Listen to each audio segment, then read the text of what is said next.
Welcome to the season 2 of Samvadh. Ma'am, a lot of parents ask how to build confidence in children. What is this whole topic called confidence? Is it sometimes as a parent we keep saying that you need to be confident, you need to be confident. Would that anywhere help them at all? As a culture, we've really not understood confidence. We equate it to being loud, brash, extroverted, all of that. But actually confidence is when I have the independence and the autonomy with a set of skills.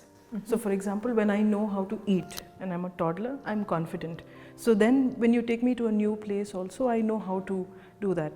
Or for example, I'm supposed to write an exam.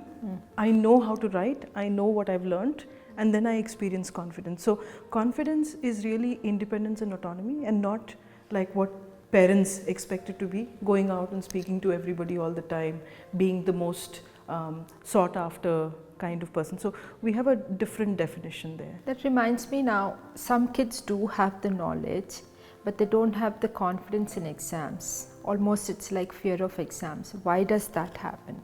That is a learned behavior, because as in the home environment or in the school environment, the child may have been shamed for failing or not reaching certain expectations. So when I'm not able to reach expectations, I tend to put myself down, undermine myself, and I somehow feel I'm not good enough, and I expect validation because I'm not sure of my own set of skills. So that's how they lose confidence? That's one of the ways in which children lose confidence. So what we suggest to parents is, if you want your child to experience or become confident, one, you must give them the opportunities, and you shouldn't do for them what they can do for themselves. Can you elaborate a bit on that, ma'am? So for example, children know already how to eat, and then the mother insists that I will feed you, and the child says no, I want to eat, and you'll notice children are slightly messy in the initial time that they're learning the skill, but the mother insists that because they're messy they shouldn't do it, kind of thing, and she wants to teach the perfect skill. So the child says, okay, let me not do it because she wants it in a certain way, and then that undermines the confidence. However, if I let my child do it, they'll initially be messy, and then they'll pick up the skills, they'll be independent, and then they want to show, because children, when they have a skill, they want to showcase it. So that's one of the ways. First is to create the opportunities. The second is to model confidence. So I need to also let them know that when I'm in a new situation or something, I may initially be a little anxious or unsure of myself, but I overcome that by learning how to do this. Okay. So that's the modeling that I can use. The third and the most important is that we need to know that support goes a long way. So when I know that my child does not have a skill, I can be supportive, not shameful. So you brought this beautiful example of children knowing what they've learned, but not being able to present it in the exam, because they're not worried about presenting that. They're worried about what will my mother think, what will my father think, or what will my teacher say about me, what will my peers think. So when we let them know that it's a lot to do with the self and not so much about the other people, confidence starts setting in, because then they're only focused on their own performance, and therefore they know how they can make changes even if they fail or make a mistake.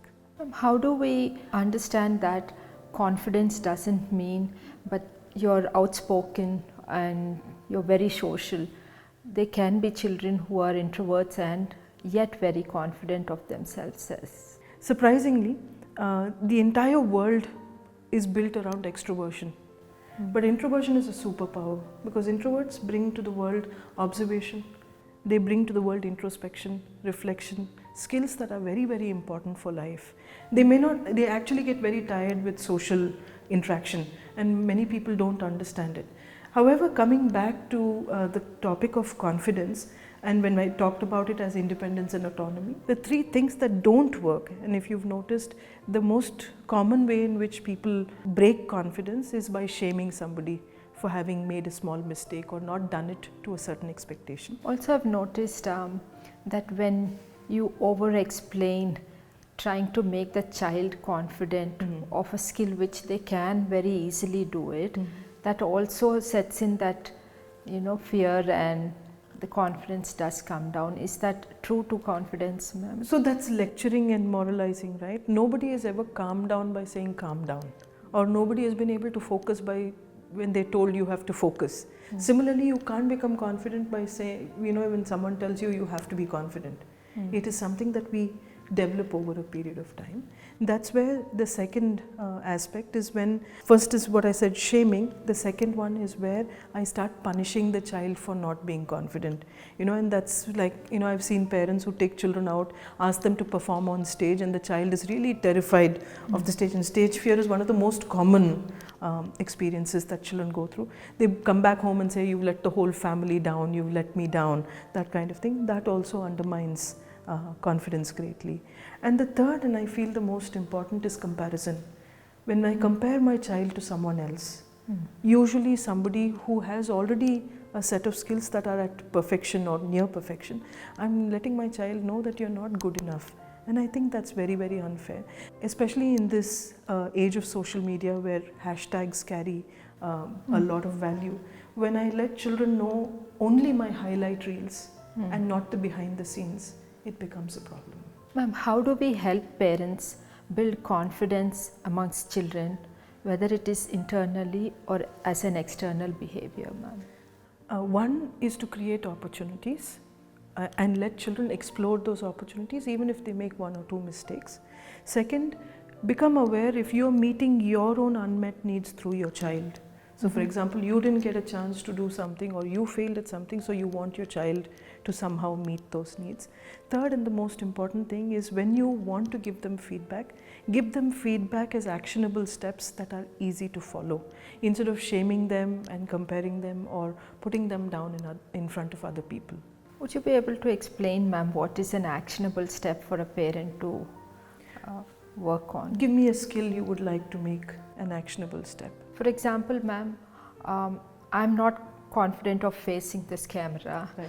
and I'm internally petrified. How do I have steps to gain that confidence? And I think we experience it almost on an everyday basis. But for me to understand that you are anxious is the first step.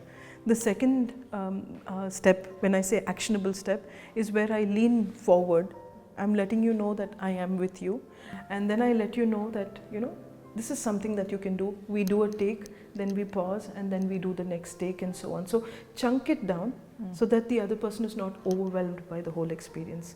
Right. And third, and the most important, is to give them feedback that helps them, experience a little bit of an expansion. And when we say in positive psychology, we talk about all positive emotions or healthy emotions that give us a sense of becoming larger. When I give that expansive experience to a person, then confidence has a chance. Okay. As opposed to a demeaning experience or something that diminishes my sense of self. So that is something that parents can use. Thank you so much, Aarti ma'am. That indeed was very insightful. We hope to see you in the next episode.